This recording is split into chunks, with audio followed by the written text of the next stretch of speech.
Ora bem, seja bem-vindo à noite informativa desta quarta-feira, dia que temos comentários com Ahmad Kamal.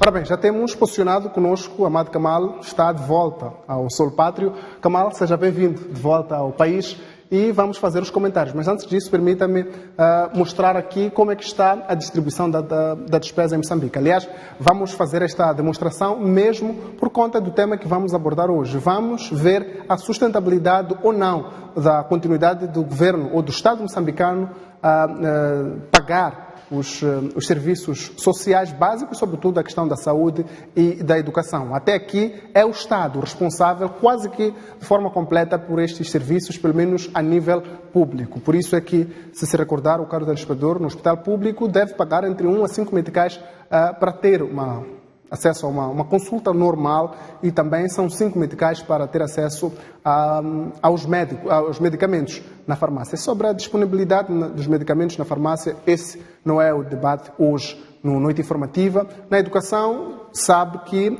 devia ser gratuito estudar da primeira até a 9ª classe. Mas será que o Estado moçambicano está a conseguir ter dinheiro suficiente para fazer todos estes pagamentos, para cobrir estas despesas? E se está a ter, falo a que custo, que qualidade é que traz aos moçambicanos com este princípio da gratuitidade da educação e da saúde. Vamos ver como é que está a distribuição da despesa, pelo menos de acordo com o Plano Econômico e Social e Orçamento do Estado para 2023. Vamos tocar nos dois assuntos que nos interessam hoje, nos dois pontos.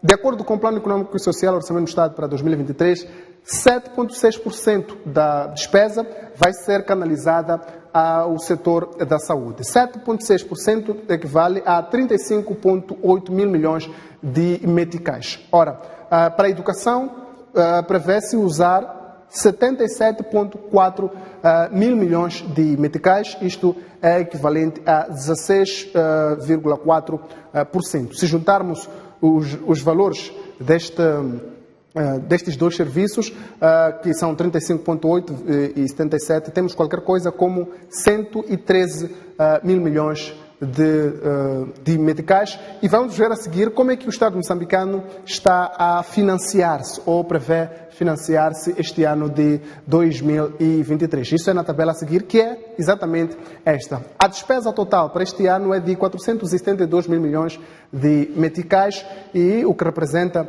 35,8% do produto interno bruto.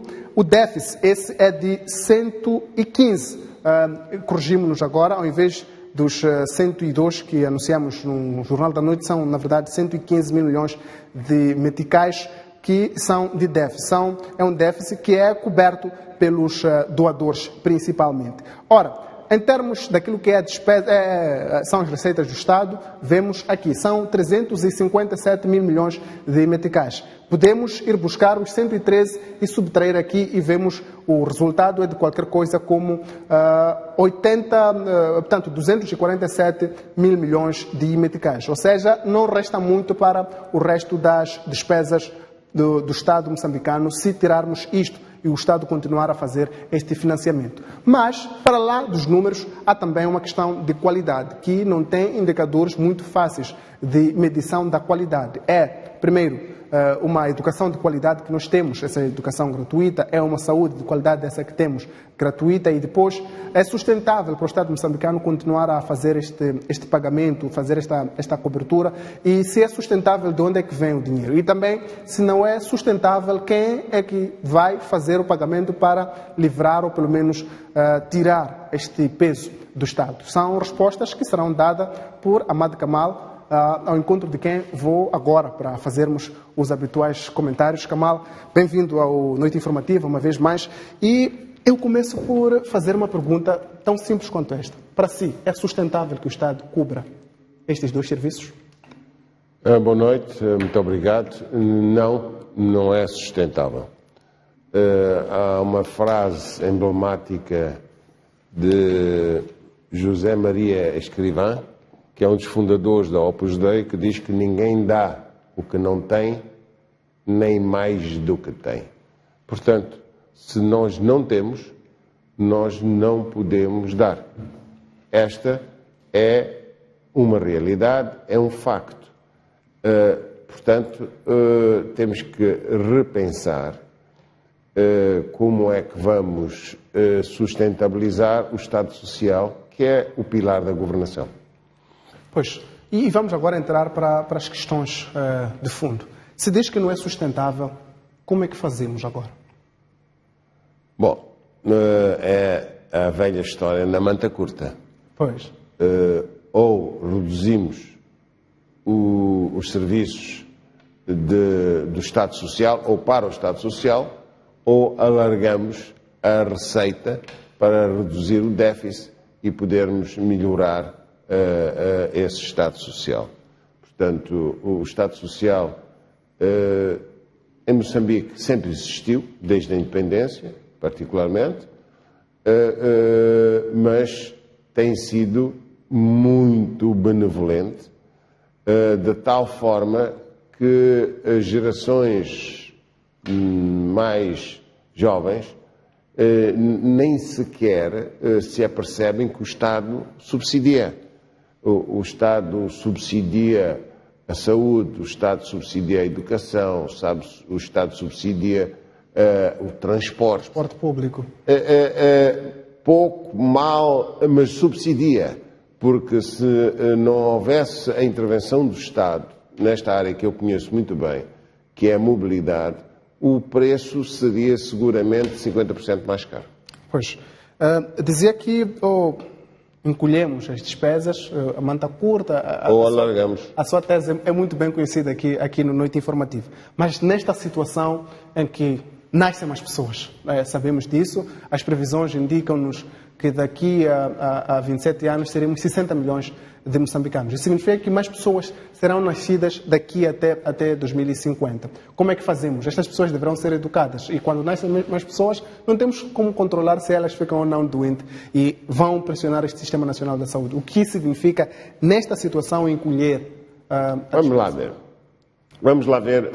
Os teus números são alarmantes. Diz ali que a receita sobe em média 1,5% ao ano. Ora, a inflação anda à volta de 6% ou 7%. Pois. Portanto, quer dizer que a receita não cresce. A receita tem vindo a decrescer, porque é engolida pela inflação. É engolida pela inflação e é engolida pela demografia. Ora, nós temos à volta de 300 mil mortos por diferentes razões por ano, o que representa aproximadamente 1% da população morre em Moçambique. E nascem 3%. Portanto, morrem 300 mil pessoas, nascem aproximadamente 900 mil pessoas. Ora, o que é que nós temos que fazer? Nós temos que crescer mais do que a população, para poder ficar onde estamos. Se quisermos manter o estado atual do Estado Social, pelo menos temos que crescer mais do que cresce a população. E não é isso que está a acontecer. E fazer a correção inflacionária. Ora, é preciso que, na minha opinião, se alargue a base tributária. Eu, quando digo alargue, nós temos aproximadamente 23, 24% de capacidade de recolher receita. Nós deveríamos estar aproximadamente entre 35% a 40%. Pois. Para ter alguma sustentabilidade. E o que é que nós vemos? Estranhamente, vemos todos os anos as autoridades fiscais, nomeadamente a autoridade tributária, a fazer uma cerimónia de festa porque atingiram as metas, até ultrapassaram as metas. Mas ultrapassaram as metas em quê?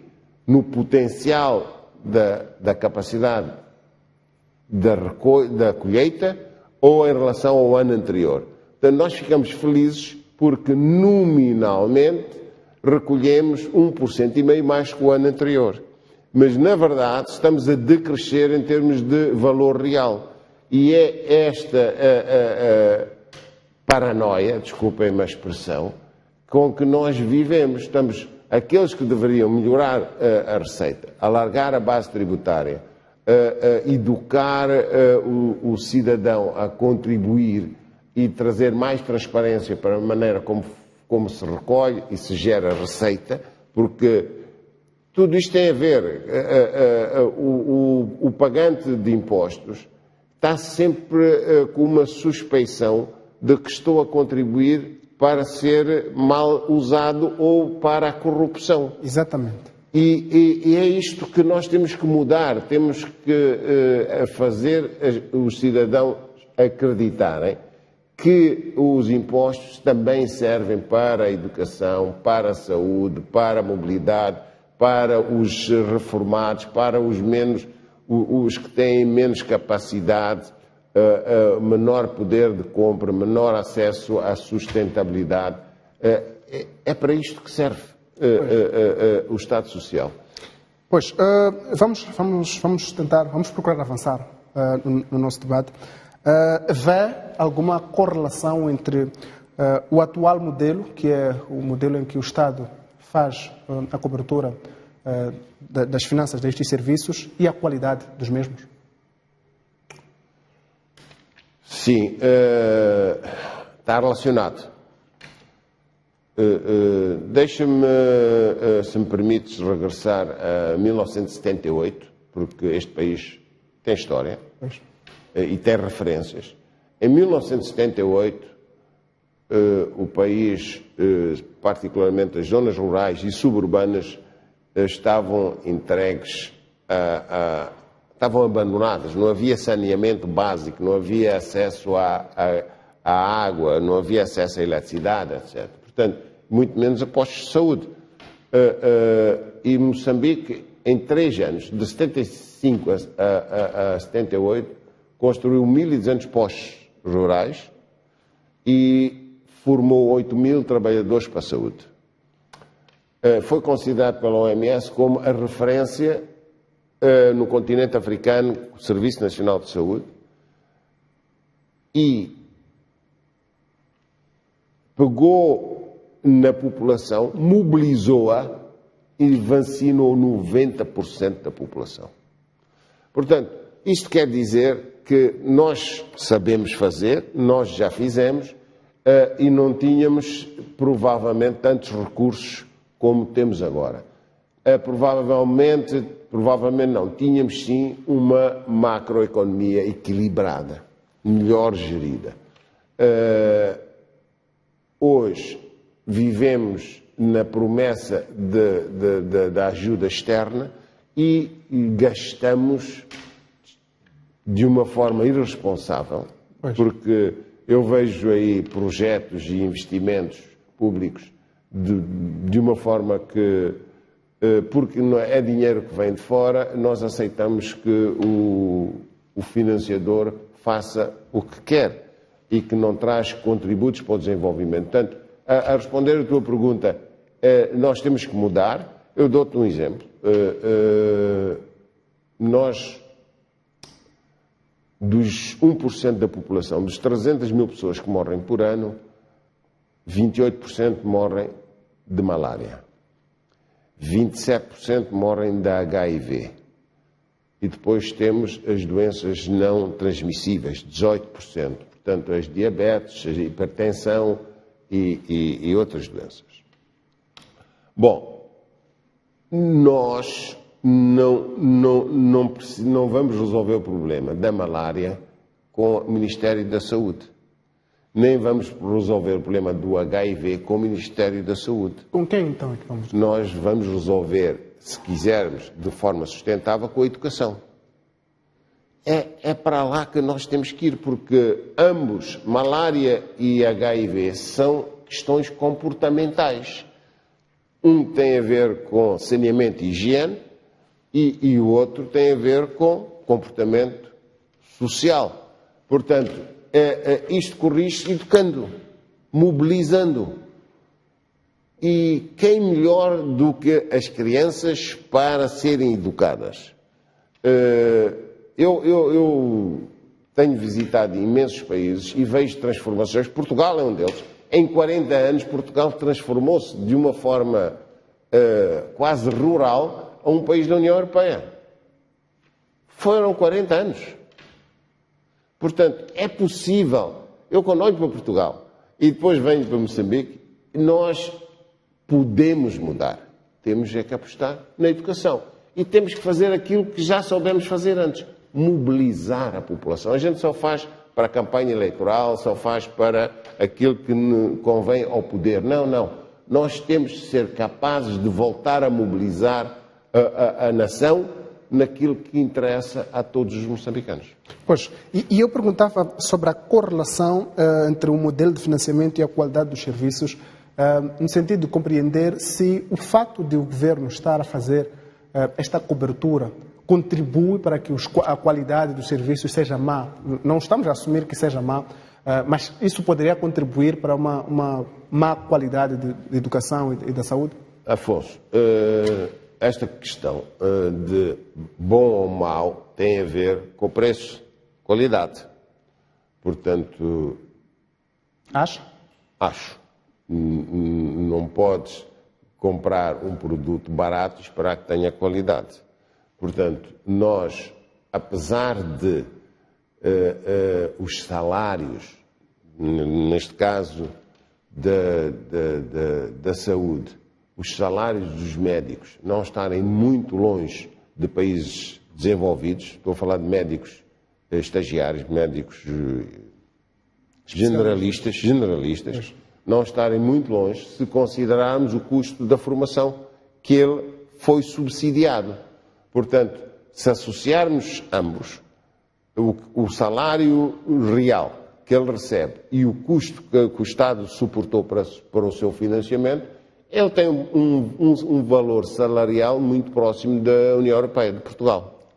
A média dos médicos... Mas isto só para aqueles que têm bolsa de estudo, porque... Pois, obviamente. Aqui está a injustiça. Ora, se houve alguém que custeou... Agora já há universidades privadas. Temos a Católica, temos o ISCTEM, que formam médicos. Ora, é injusto que este indivíduo vá receber o mesmo salário daquele que foi subsidiado pelo Estado. Deveria haver aqui uma compensação, porque o Estado não gastou na sua formação. E aquele que foi subsidiado pelo Estado deveria pelo menos ter a consciência, ele devia saber, eu custei X mil dólares ou X milhões de meticais para a minha formação. Portanto, durante um número de anos, tenho que ter esta responsabilidade ética e moral perante o Estado para fazer a compensação. Não é isto que está a acontecer, porque, como eu digo, muitos destes jovens nem têm consciência de que são subsidiados. Pois, disse Kamal que não se pode pagar pouco, portanto, não se pode comprar um produto barato e se esperar uma alta qualidade. Acha que é barato para quem? Não, o que eu estou a dizer é o que nós pagamos para o Serviço Nacional de Saúde... enquanto cidadãos? Nós, enquanto cidadãos, é muito pouco. E o que nós pagamos ao pessoal, não estou a falar dos médicos, porque o Serviço Nacional de Saúde tem muitas outras componentes, podia ser melhor. Pois. O que eu estou a dizer é que se nós elevássemos, e isto é preciso, cá está, outra vez, volta à história da taxação, da gestão da colheita de receitas.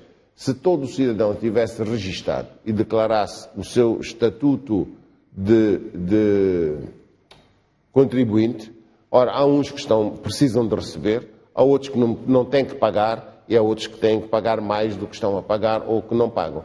Portanto, era preciso normalizar uma política de contribuição de forma que os que têm que receber, recebam, isto é que é o Estado Social, os seus filhos têm o mesmo direito de ir para a escola, de serem médicos, engenheiros, etc. Mas nós sabemos que a família não tem capacidade. E depois há outros que até ganham bem, mas também vão para a escola porque o pai tem influência, conseguiu registá-lo na UEM, que é uma boa escola, etc, etc. E se calhar não paga nada e devia pagar. Portanto, o que eu estou a dizer aqui é que se nós elevássemos o que se paga pela prestação de serviço, em vez de 5 meticais, 50 meticais, provavelmente iríamos poder pagar melhor os auxiliares, os gestores, os administrativos, etc. Todo o resto de um Serviço Nacional de Saúde que é um todo. Pois, antes de avançarmos para como é que isto poderia ser operacionalizado, digo, esta questão de aumentarmos o preço que o cidadão paga pelo Serviço Nacional da Saúde, assim como aquilo que se paga pela educação em Moçambique, deixe-me perguntar, acha que se os cidadãos realmente aumentarem o tanto que pagam ao Serviço Nacional da Saúde e a educação, automaticamente estes dois serviços vão melhorar em termos de qualidade? Nada acontece de um dia para o outro, mas naturalmente um dos grandes problemas da apatia do cidadão moçambicano é como ele não paga impostos, ele não escrutina o governo. O dia em que todos nós pagamos os nossos impostos, nós queremos saber como é que esse dinheiro é gasto. Cada um ao seu nível, mas ficamos sempre interessados em saber. Portanto, há um escrutínio, há uma supervisão maior, há uma pressão sobre os políticos, sobre os deputados, para saber como é que o meu dinheiro é gasto. Porque eu pago todos os anos, pago 100 meticais de imposto de palhota. Pronto. Mas ele paga. Ele, portanto, sente-se cidadão e sente-se com direito de informação. O que acontece aqui é que uma grande parte não paga. E depois há estes desequilíbrios. Portanto, mesmo que o Estado Social em Moçambique não vá cobrar, mas tem que quantificar, porque isto cria responsabilidade ética, moral e patriótica. Pois. Então vamos entrar para esta questão de se aumentar o que os cidadãos pagam. Como é que se determina quem paga quanto? Através da sua capacidade de receita. Pois. Portanto, vamos lá ver. 80% da população moçambicana trabalha direta ou indiretamente com a agricultura. Portanto, vamos... E convenhamos, Kamal, esse trabalhar com a agricultura geralmente nem significa a pessoa ter acesso ao dinheiro. A pessoa vai buscar da machamba e come em casa. Ok, mas está errado. Está errado, porque aquilo que eu tenho visto, vi no vosso canal, quando foi da colheita do arroz, houve agricultores em Gaza que produziam-se 2 toneladas por hectare e produziram 7. Portanto, há aqui um crescimento de 300%. Não é para comer. Isto tem um impacto. Agora, o que é que estão a dizer? Que estão com dificuldades de logística. Não conseguem fazer chegar aos mercados, estão com dificuldades de armazenagem da sua produção agrícola. Portanto, há aqui outro problema. E perdem 25% de pós-colheita. Há 25% de 5 bilhões de dólares que se perdem do camponês. Ora, se nós melhorássemos estes 25%, não podíamos ir buscar 10% para a receita fiscal? Cá está. Podíamos investir para depois ir buscar, de forma sustentável. Portanto, eles não são os coitadinhos. Eles têm que receber apoios, têm que receber direcionamento. Pois. E estava a falar da questão da medição de quanto é que cada um dos moçambicanos tem em termos de rendimento. É para isso que serve o NUIT, o número do contribuinte. Cada cidadão, ninguém deveria ser capaz de registrar, matricular o filho na escola sem ter um número de contribuinte. Ninguém deveria ser capaz de tirar o bilhete de identidade ou tratar de um assunto no município, ou seja onde for, sem o número de contribuinte. Porque isto está registado, ele existe, não paga. Pronto, não paga. Se calhar até tem a receber. Tem, porque é reformado, não descontou para a Segurança Social, então tem direito a uma pensão. Está quantificado. E ele sabe que recebe e todos sabem que ele recebe. Agora, isto como está, Pois, está a sugerir-nos que o Estado moçambicano deve compreender que, numa situação em que estamos nós os dois, imaginemos que eu seja rico e o Kamal seja pobre, eu tenho que pagar mais pela saúde e pela educação e o Kamal... Absolutamente. Não pagar nada. Absolutamente. E como é que se determina que o Chavo deve pagar mais do que o Kamal? Através dos rendimentos do Chavo. Ora, o Chavo, se está rico, e Deus queira que sim, porque eu gosto de ter amigos ricos, o Chavo está registado através do seu número de contribuinte, todos os seus movimentos, todas as suas receitas estão registadas e todas as suas despesas também. E o sistema sabe escrutinar se foram viaturas de luxo, ou foram diamantes, ou foram o casino, ou foi a esbanjar que gastou. Isso também é taxado ou não é taxado, conforme... Agora, no final, és taxado pela tua riqueza. E aquele que não tem, está visto que não tem, então, se calhar, até está isento ou até recebe uma ajuda. Isto é que é justiça social, fazer as correções dos que têm mais para os que têm menos. Esta é que é a política. E Moçambique adotou este modelo, só que a implementação é muito frágil. Pois, portanto, os ricos devem pagar pela saúde, ao invés de qualquer cidadão moçambicano chegar no Hospital Central, por exemplo, pagar o medical pela senha ou qualquer outro centro de saúde, deve apresentar o seu NUIT, por via disso perceber quanto é que ele tem capacidade de pagar ou quanto é que ele não tem capacidade de pagar. Olha, eu dou-te um exemplo. Mobilidade, coisa recente. Quando o combustível disparou para os 90 e tal meticais.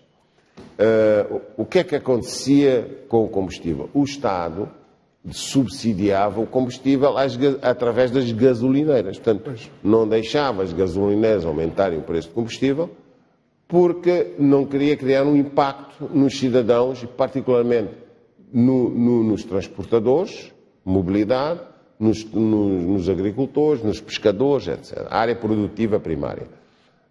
Mas este subsídio estava também a subsidiar os transportadores que trazem o minério da África do Sul, os do Zimbábue, os do Malawi. Eu que tenho uma viatura de luxo a diesel e muitos outros meus amigos e colegas e cidadãos que têm carros a diesel de luxo, que não precisam de ser subsidiados, classe média alta, mas compravam o diesel ao preço de subsídio. Pois. Ora, isto valia, nas minhas contas, 150 milhões de dólares, ano. Se nós tirássemos... Valia ou custava? Estava o Estado a pagar. Pois. Mas estávamos a subsidiar empresas sul-africanas, zimbabuianas, malauianas e classe média alta. Porque as pessoas com menor poder de compra normalmente não têm um carro a diesel, têm um Vitz a gasolina, têm um Espacio, etc. Portanto, este pessoal não precisa de subsídio e nem reconhecia sequer que o Estado lhe subsidiava. Agora eles sentem o valor de mercado, estão a pagar o valor real. E o Estado, ao retirar este subsídio, pode agora, é isto que estamos aqui ouvimos há dias os chapeiros a falar, querem o subsídio, mas o subsídio, corretamente, não deveria ir para os transportadores, deveria ir para o passageiro, não o transportador. E este sistema que está atrasado, mas eu julgo que vai acontecer. Portanto, o que eu estou a dizer é... Julga ou jura? Julgo. Pois. Juro, não posso. Não sei se alguém pode jurar isto aqui, mas, de qualquer das maneiras, é igual em todos os outros setores. Estamos a subsidiar a toda a gente que vai ao Hospital Central. Nem todos precisam. Mas, Kamal, esta questão, se recorda, o subsídio ao passageiro, uma das questões que se levantavam, uma das grandes barreiras disto é o controle de quem é o passageiro que se vai dar e como é que se vai fazer isto. Tinha-se introduzido o cartão FAMBA que falhou. E agora está a falar da necessidade de ter um número único de identificação tributária, que é o NUIT, e isto implica uma formalização da nossa economia, que é uma economia informal. Como é que nós avançamos para esse estágio se ainda estamos aqui com problemas de... Há muita gente a fazer circular dinheiro, mas no informal. Bom, cá está, alargar a base tributária. Ora, é preciso usar a criatividade, é como tudo.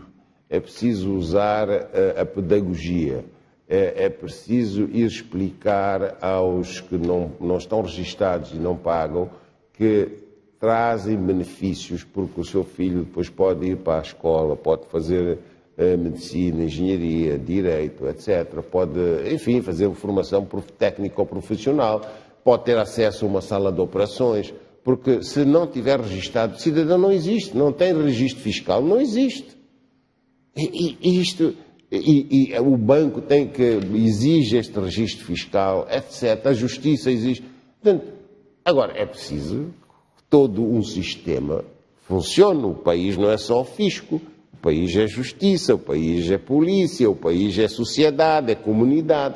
Tudo isto tem que funcionar. E não pode ser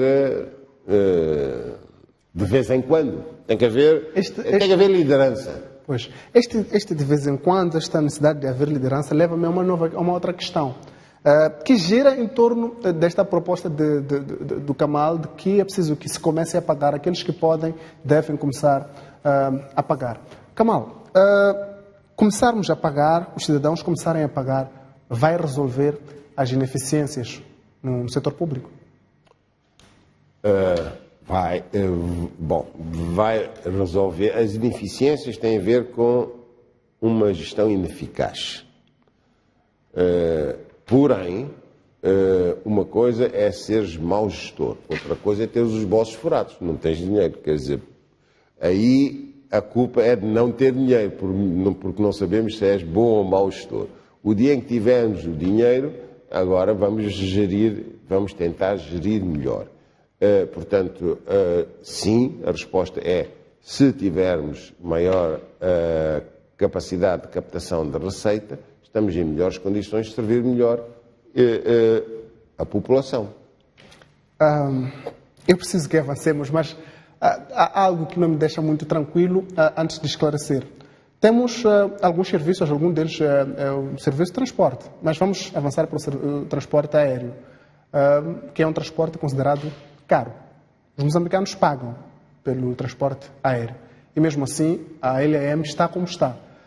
É mesmo um dedo adquirido que, se começarmos a pagar mais por um serviço, esse serviço vai melhorar? Não necessariamente. LAM não recebeu nenhuma injeção de capital e baixou os preços quase para metade. E agora está a ter uma ocupação nos seus aviões sustentável. E aparentemente melhorou a qualidade. Este é um bom exemplo. Há uma empresa, a Metrobus, cobra um passe mensal muito próximo do que cobra o metro e os autocarros de Lisboa. 3.500 meticais. Para o mês todo. Sem limite de viagens. Portanto, e tem um pacote familiar. Portanto, quer dizer que é possível, e era possível fazer melhor com a Metrobus. Era.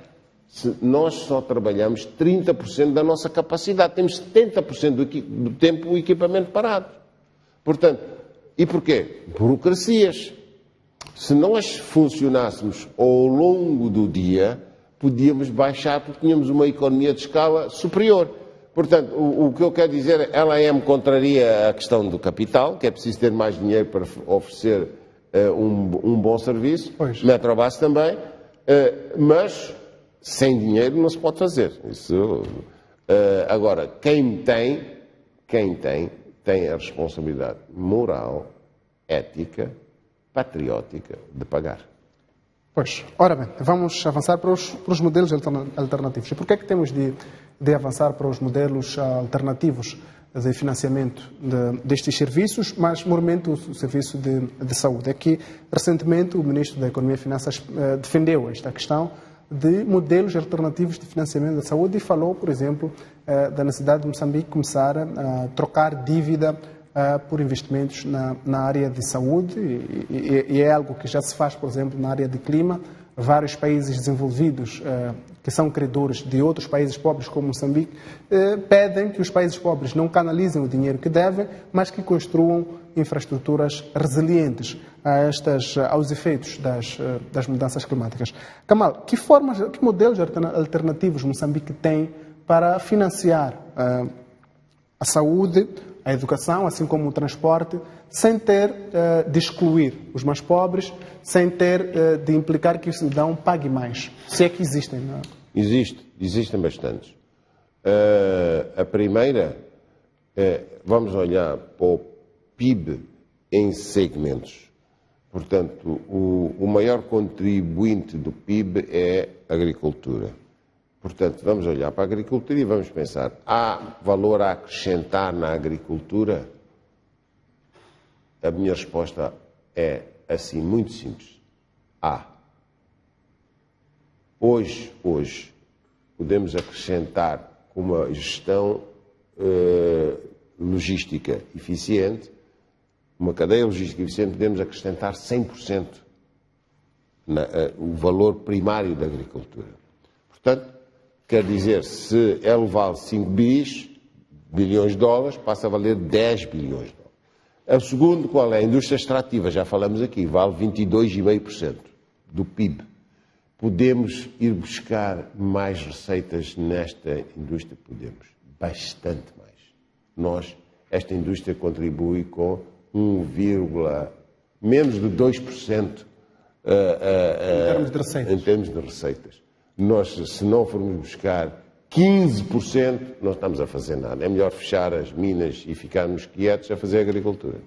Pois, Kamal, há outros exemplos de outros países que não são necessariamente nem socialistas, nem extremamente capitalistas. Podemos ir aos Países Baixos, podemos ir à Suécia e aquela região toda, em que o índice de desenvolvimento humano é bastante alto. Mas, se olharmos para a composição e também o sistema tributário, os cidadãos daqueles países pagam muito dinheiro ao Estado e o Estado garante a eles os serviços básicos. É possível implementar este modelo em Moçambique? Eles não inventaram nada. Começa tudo começa lá em cima. A gestão no topo da pirâmide. É lá que começa a ineficiência ou a eficiência. É lá que começa a corrupção ou a luta contra a corrupção. Quando diz do topo, está a falar do governo? Estou a falar do governo, estou a falar dos líderes, estou a falar de quem gere. Quer dizer, se queres combater a corrupção, não vale a pena perder tempo cá em baixo com os cinzentinhos. É lá em cima. Tens que ir combater no topo da pirâmide. Queres fazer uma mudança paradigmática para melhorar as receitas do Estado, enfim, melhorar a vida do povo, também é lá em cima que se tem que fazer, é lá que se tomam as decisões. Eu vou dar um exemplo. Os Estados Unidos é considerado, no ranking do Estado Social, o número 1 no mundo.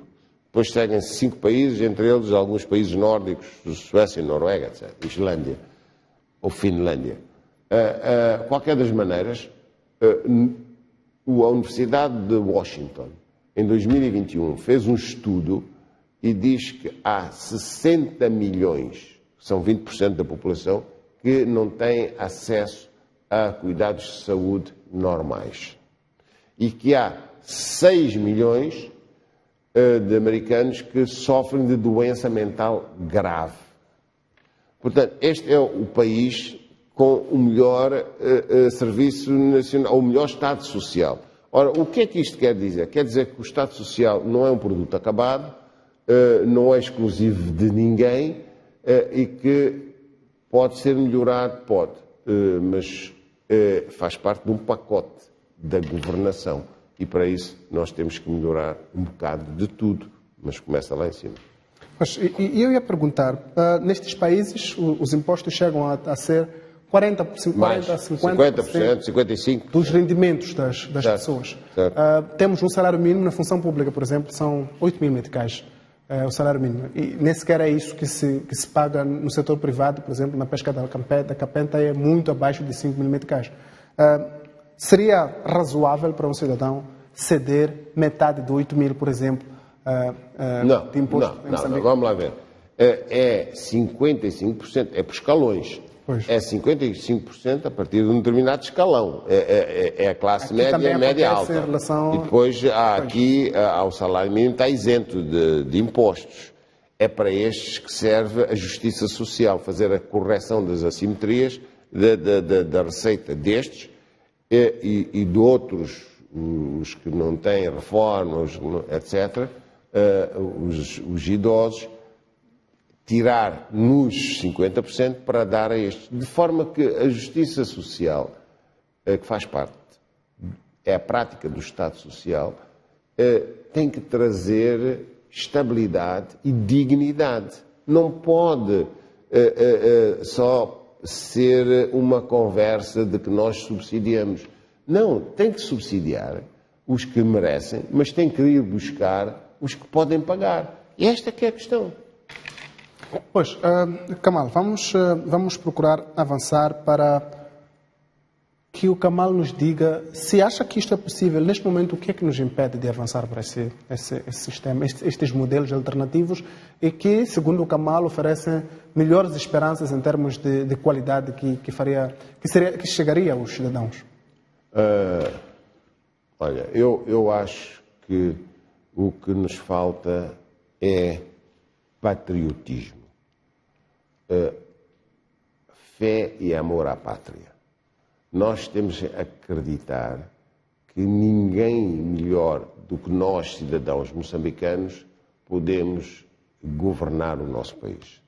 Nós estamos sempre à espera que venha alguém, normalmente do hemisfério norte ou da Ásia, para nos vir dizer como nós devemos fazer. Nós já temos estas experiências. Nós, quando tivemos sucesso nos primeiros anos de independência, fomos nós que lideramos os processos. Eu não estou a dizer que vamos governar o país sozinhos, que nós já sabemos tudo, mas ninguém sabe melhor do que nós. Somos nós que temos que fazer, mas para isso temos que amar a pátria, acreditar que o serviço público não é para ficar rico. O serviço público é para prestar serviços, como disse o Presidente quando tomou posse, que o povo era o meu patrão. Este é que é o lema do serviço público. E é isso que temos que fazer. Pois, e acha que neste momento está a faltar este patriotismo da parte de quem governa o país? Está. E sabes porquê? Eu sei que vais me perguntar a seguir, por isso já adianta a pergunta. Porque nós vivemos numa falsa democracia. Os nossos governantes governam para curto prazo, ter resultados no terceiro ano para depois conquistar votos para o quarto e o quinto ano. E não se constrói um país assim. Um país já é feito de compromissos a médio e longo prazo. Pois, por falar em compromissos e construção do país, quem governa e Estado Social, vamos avançar para o nosso segundo ponto de debate com Amado Kamal hoje. E qual é o ponto? O ponto é o braço de ferro que está a ocorrer em Moçambique entre o governo e os médicos. Sucede que no dia 10 do passado mês de julho, os médicos entraram na terceira fase da terceira greve nacional dos médicos e em causa estão vários pontos, entre os quais os subsídios que são reduzidos à luz da tabela salarial única, mas que o estatuto, tanto o regulamento do estatuto dos médicos da administração pública em Moçambique dá uma outra orientação. Os médicos sentem que os seus direitos estão a ser cooptados pelo governo e exigem a reposição desses mesmos. Há alguns subsídios, como podemos citar a diuturnidade, que é o tempo, a duração do tempo que a pessoa permanece na função pública, e também as horas extraordinárias. O governo disse recentemente que dos 5 pontos de reivindicação dos médicos, 4 já foram satisfeitos. Isto foi dito na última sexta-feira. Segundo o governo, foi enviado um ofício. Aliás, tivemos acesso a uma cópia desse ofício que tinha o carimbo, sim, da Associação Médica de Moçambique. E foi na mesma sexta-feira que a Associação Médica decidiu prorrogar por mais 21 dias a greve dos médicos. Ontem houve mais um episódio nesta novela. O que aconteceu é que o governo disse que vai contratar 60 médicos a título provisório para responder a esta crise que é provocada pela greve dos médicos. Mas depois disso, o governo vai chegar a uma fase em que vai questionar os médicos grevistas se pretendem continuar com a greve ou querem continuar no Sistema Nacional de Saúde. Quem quiser continuar com a greve deve ceder o espaço para que os 60 médicos contratados provisoriamente sejam contratados de forma definitiva. Vale que nos recordemos que, em termos daquilo que estava previsto, deviam ser 7 médicos apenas a serem contratados por este ano, isso antes da revisão à luz do cenário fiscal em Moçambique. Por outro lado, os médicos vão tomando também as suas decisões. Ontem mesmo fizeram um comunicado no qual, entre várias medidas que decidiram que vão tomar, no sábado próximo vão fazer uma marcha e também dizem que vão interpelar os órgãos internacionais, nomeadamente a Organização das Nações Unidas e também tanto a União Africana, por entender que, de forma irresponsável, o governo de Moçambique está a dar cabo do Sistema Nacional de Saúde. Amado Kamal, não é a primeira vez que falamos desta questão da greve dos médicos e vemos agora uma tendência de extremar de posições entre as partes. O que é que se faz a estas alturas? Bom, eu já tinha dito isto da primeira vez, greve é sinónimo de falta de diálogo. Portanto, as partes não dialogam e depois acabam extremando posições. E o que eu estou a sentir é que as partes esgotaram os seus argumentos e estão a manifestar, em outras palavras, a necessidade de uma mediação. O governo precisa de sair deste ciclo de greves. Eu compreendo a posição do governo numa altura em que teve que fazer uma reestruturação dos salários do famoso TSU, que ainda nem sequer acabou. Portanto, esses atrasos salariais, na minha opinião, têm a ver com o afinar da máquina por algumas inconformidades que foram aparecendo ao longo do percurso. Ora, não estamos em condições de começar a aumentar salários, porque aumentar salários dos médicos significa aumentar salários dos outros todos. Portanto, isto, se queremos consolidar as contas, então temos que sacrificar todos. Os médicos acho que se precipitaram, foram longe demais. Quando se fala com a entidade patronal, e particularmente quando essa entidade patronal é o Estado, o Governo, nós temos que saber escolher os vocabulários, os adjetivos. Não podemos dizer que o Governo está a mentir. Não se diz. Isso é uma questão de educação. Não se diz ao mais velho que estás a mentir. Podes dizer que não é bem assim, mas não se faz esta confrontação com a entidade patronal. Tu não dizes isso ao teu pai, ao teu tio, ao teu avô. Portanto, hierarquicamente não somos iguais. A entidade patronal, particularmente o Estado e o Governo, merece um protocolo de comunicação diferente. Mas isto tem a ver com a juventude também dos grevistas. Eu julgo que ninguém ganha com a greve. O Governo, sim, eu sei que pode recortar médicos, mas não ganha. Esta que é a questão. Recortar médicos estrangeiros ou outros não ganha. Ninguém ganha. Perdemos todos. E seguramente terão consequências graves para os médicos também. Portanto, eu acho que as partes deveriam acalmar-se, deviam usar o bom senso. Normalmente, eu costumo dizer que só perde quem tem é o Governo. Quem tem o quê, Kamal? Quem tem o poder. Só perde quem tem. O Governo tem o poder, perde. Ora, mas, Kamal, o Governo também tem o poder e também tem o compromisso. Tem um contrato social com as pessoas, que é também a prestação. Mas a prioridade do contrato social, estávamos a falar isto aqui, não são os médicos, são os carenciados. Pois. São aqueles utentes que vão aos hospitais públicos. Esses é que são a prioridade no contrato social. Ora, os médicos já receberam a sua parte adiantadamente. A maior parte dos médicos, quando foram subsidiados para fazer o curso de medicina e as especializações, o Estado adiantou. Eles agora têm que refriar, têm que ter calma. O país trata os médicos, a sociedade trata os médicos de uma forma muito especial. Eu dou-te um exemplo. E não devia? O dever tem a ver com direitos e obrigações. Eu dou-te um exemplo.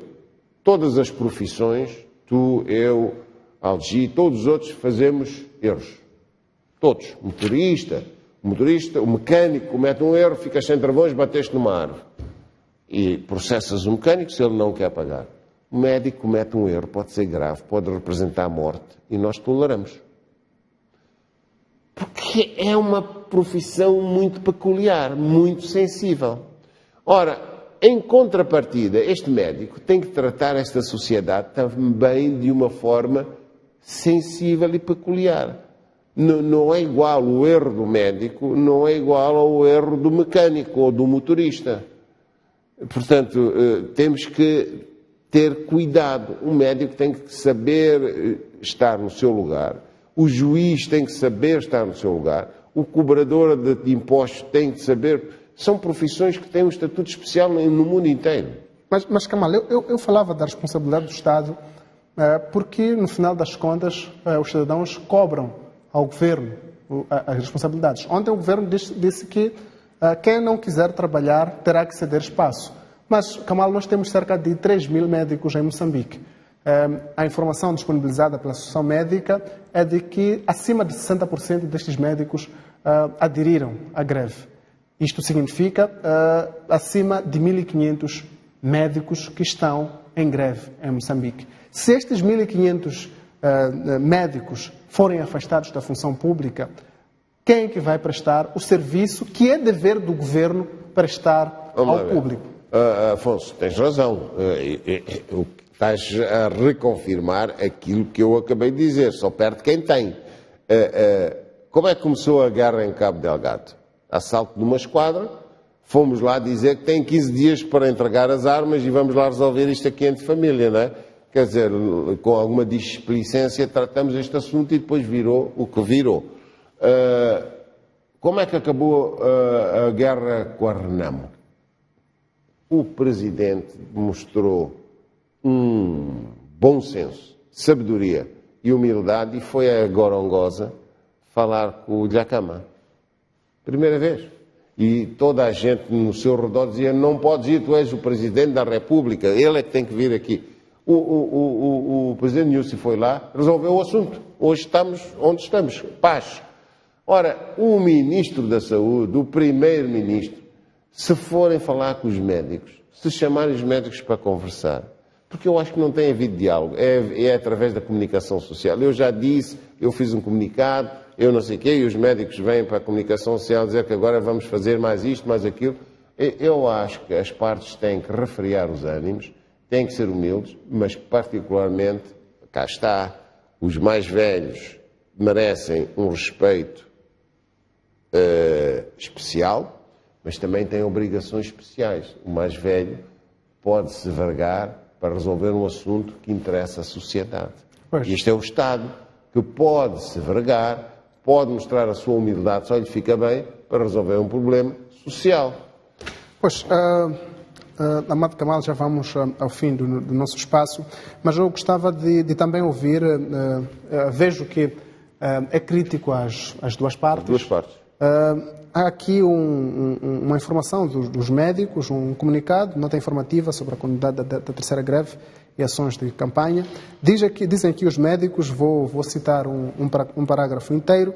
Moçambique assumiu vários compromissos regionais e internacionais relativamente à promoção e proteção da saúde, com a consequente valorização dos médicos e desenvolvimento do setor da saúde. No entanto, a forma tanto dolosa como negligente com que está a destruir o Serviço Nacional de Saúde e a marginalizar a classe médica dá espaço à Associação Médica de Moçambique para interpelar as instituições relevantes no setor da saúde a nível da União Africana e das Nações Unidas, que são das Nações Unidas, certamente é a Organização Mundial da Saúde, incluindo os respectivos sistemas de direitos humanos, bem como os parceiros internacionais de Moçambique na área da saúde, para intervirem no caso em apreço e chamar o governo de Moçambique à consciência.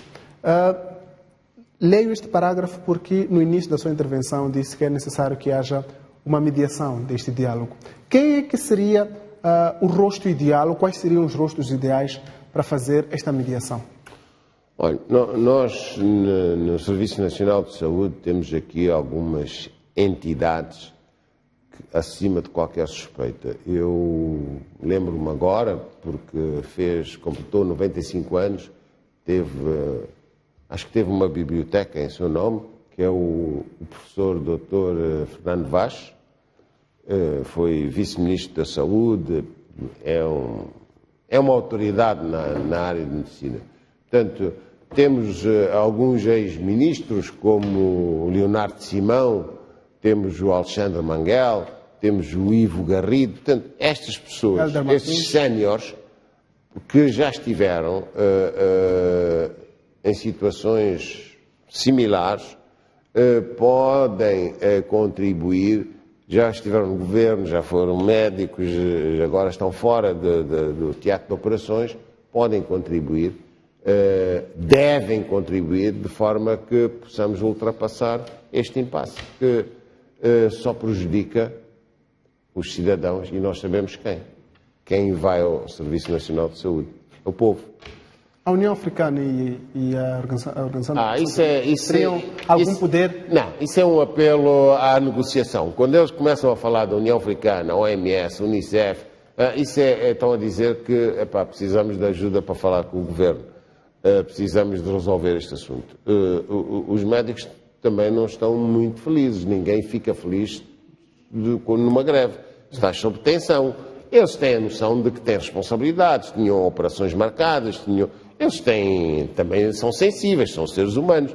Eles sabem que há um paciente que devia ter sido tratado desta maneira, ou operado, ou isto ou aquilo outro, e que não está a ser. Eles têm consciência. O médico é um missionário, não é exatamente um engenheiro ou um motorista. Por isso é que eu estou a dizer, eles têm privilégios, mas também têm responsabilidades. Pois, Amado Kamal, muito obrigado pela sua participação e vemo-nos na próxima quarta-feira. Cá estaremos.